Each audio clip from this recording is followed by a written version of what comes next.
2011 was the closing event of this aid effectiveness agenda, also for ODA, and there are a number of indications.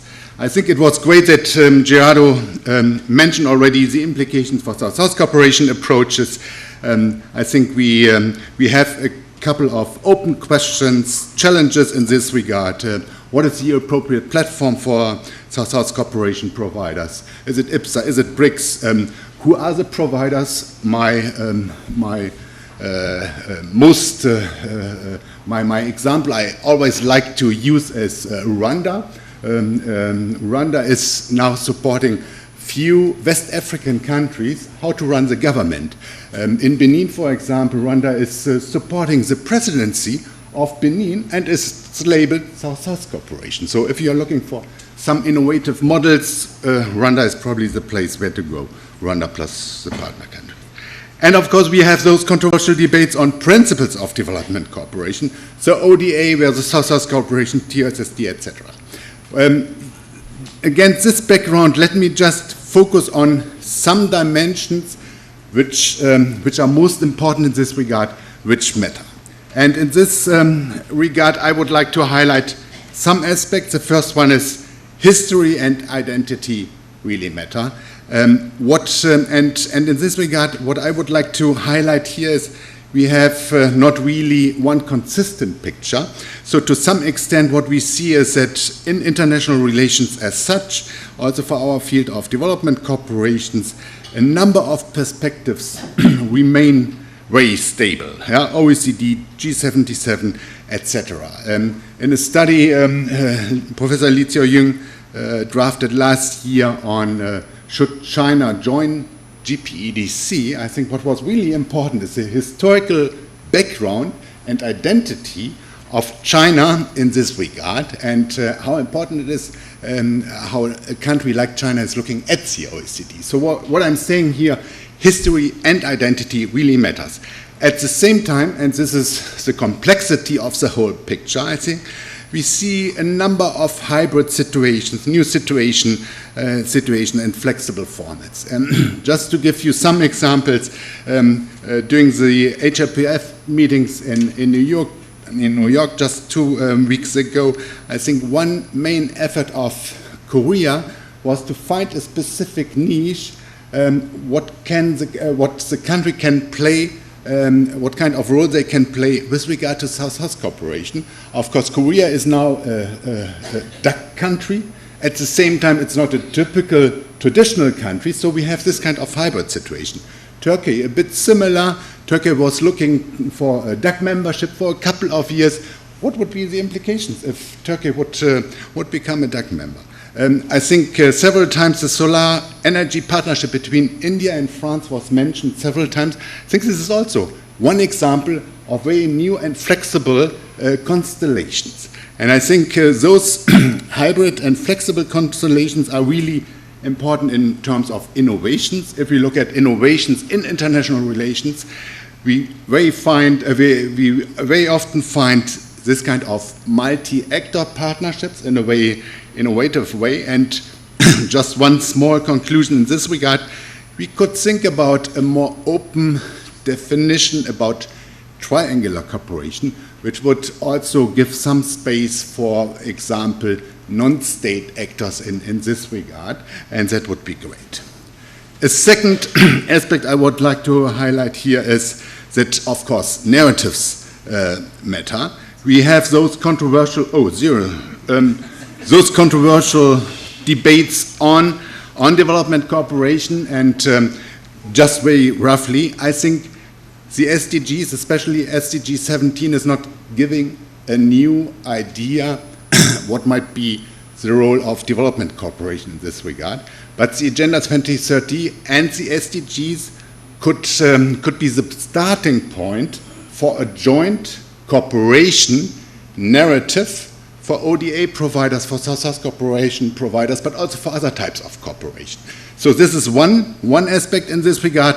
Another one based on the concept note of this event. I think it's really interesting to have a closer look at the concept note, because the concept note is exactly using this kind of development cooperation term as an umbrella term. And I think you're right, but if we have an umbrella term, we should also think about meta norms for this umbrella term. So this could provide at least some common ground without overlooking or ignoring those conflicting aspects. Finally, just to highlight, there are also other areas which matter: processes, platform governance, and also the how. I'm not going to overstretch my time budget even more, but this is just to flag at that I could even continue for another 10 minutes. Thank you.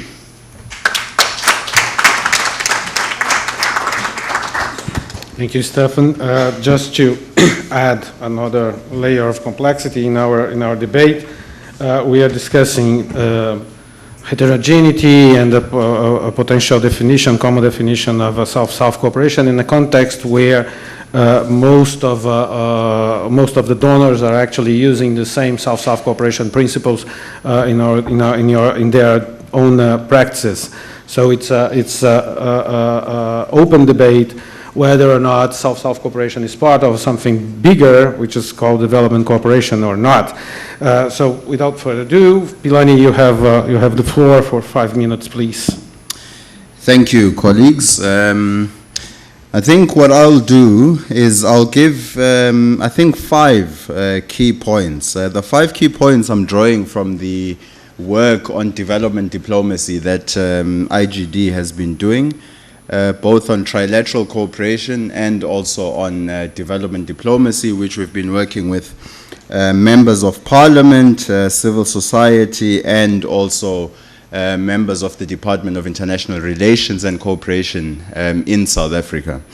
The 5 key points, it's obviously I won't elaborate, I won't get too much into depth. It's just to throw a couple of bombs out there and watch them explode as we move into the panel discussion. The first one, emerging powers versus southern powers. How long are emerging powers going to emerge for? Is India an emerging power? Is China an emerging power? And if so, why isn't countries such as Germany and others, which have been overtaken by southern powers, why aren't they also emerging? So just a conceptual issue there. How long will they be emerging for? And when will we actually rather call them southern powers? They are already exercising power, and therefore that is just something for us to think about. The second point that I'm going to throw out is the importance of consistent definitions for South-South cooperation, and more specifically on development cooperation from the South. There has been much confusion. When we look at the literature, you get one person saying that China is disbursing billions and billions and billions. But then you speak to the Chinese and they say, well, that was a loan from the China Development Bank. The China Development Bank doesn't give loans at a concessional rate. It is on a commercial. It might be that it's slightly more concessional than some other funding institutions. But I think we need to be very precise in order to remove confusion out there, so that when a country like China, for instance, does a deal in Angola to provide, infrastructure in exchange for some of the natural resources of Angola, and then you pick up the newspaper the next day and you see that China has given a big aid to Angola. I think we need to be, that situation creates a lot of confusion.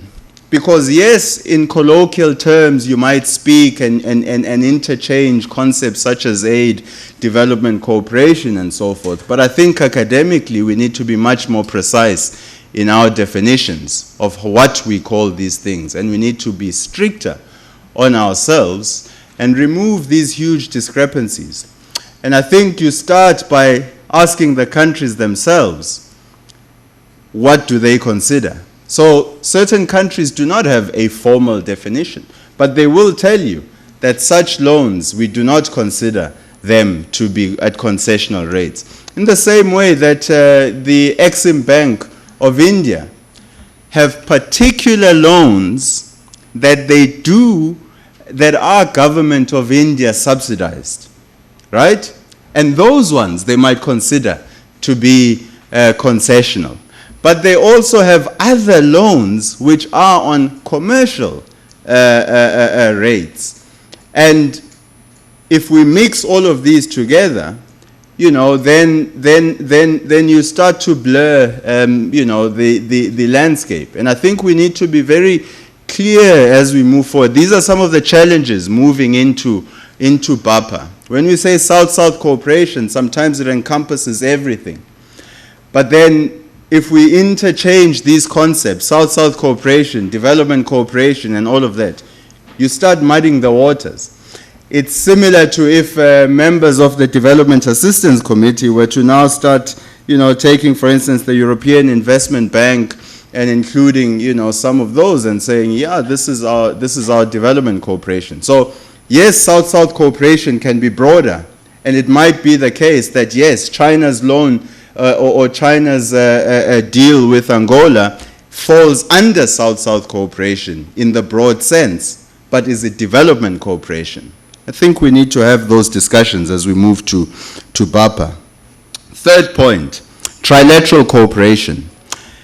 There is a plurality and heterogeneity of definitions and perspective, and you know, in that. So there isn't a common definition of trilateral cooperation, not only in the global south, but also in the north. So amongst OECD countries themselves, they do not have a common definition of trilateral cooperation.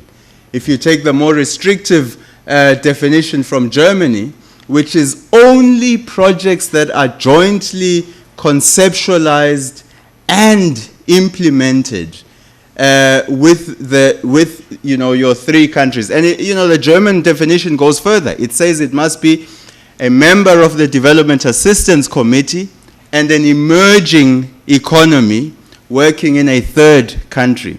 That means that projects that have already started at a bilateral level, maybe between South Africa and Tanzania, Germany could not consider a project then to be trilateral, or at least if they get a request and say, listen, we want to add you to that, it wouldn't be a trilateral project. So already within the DAC countries, there isn't a common definition. And amongst those countries in the OECD, I think it's only Germany, Spain, Japan, who actually have some kind of a working document on trilateral cooperation. Lastly, on trilateral, is that countries from the south need to have very clear strategies of how they enter into trilateral partnerships. I'll give you just a quick case study on Lesotho and Malawi, projects that were undertaken by South Africa with US aid and Irish aid. You know, it was a trilateral project, but what emerged there is that while some of those projects went well, some of the issues that South Africa needs to watch out for is that it is not, for instance, perceived to be an agent for a northern country.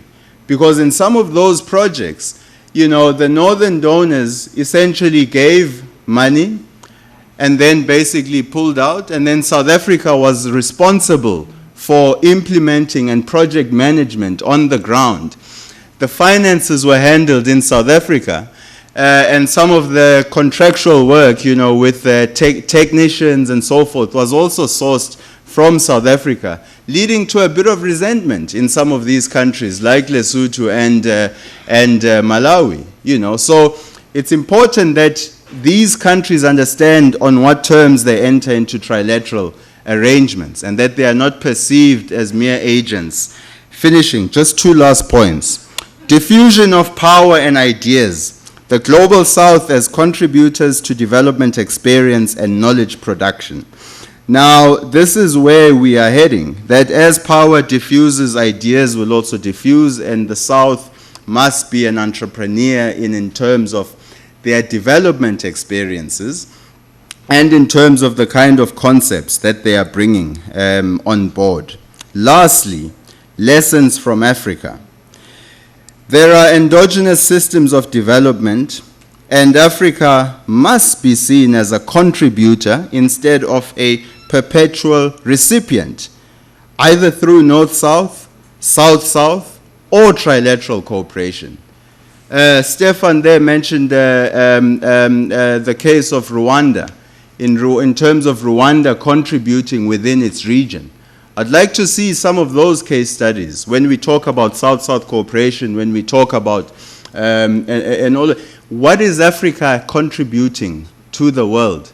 We know that pharmaceutical companies have found innovative ways to use traditional medicines from the African continent and to patent them and so on and so forth. The ideas didn't emerge from those companies.